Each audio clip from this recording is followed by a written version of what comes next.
আপুনি আপোনাৰ মা বা দেউতাৰ ওপৰত মানে আপুনি আপোনাৰ অভিভাৱকৰ ওপৰত ব্লেম কৰে নেকি?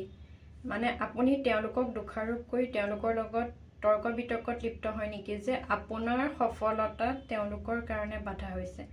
মানে আপুনি এই বিষয়টো পঢ়া হ'লে বেছি আগবাঢ়িব পাৰিলহেঁতেন, বা আপুনি যিটো বিষয় পঢ়িছে সেই বিষয়টো নপঢ়ি যদি আন এটা বিষয় পঢ়িলহেঁতেন তেতিয়া বেছি আগবাঢ়িব পাৰিলহেঁতেন।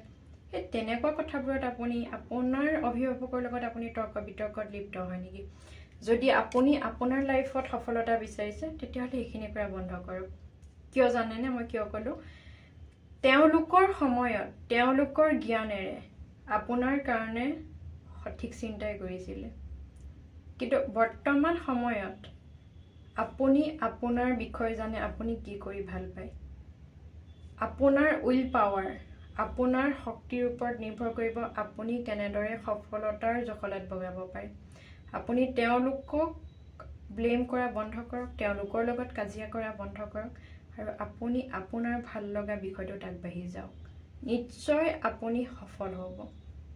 তেওঁলোকক আপুনি দোষাৰোপ কৰিব নোৱাৰে আপোনাৰ হৈ যোৱা কথাৰ কাৰণে, কাৰণ কোনো মাক দেউতাকে কোনো সন্তানৰ কাৰণে বেয়া চিন্তা নকৰে।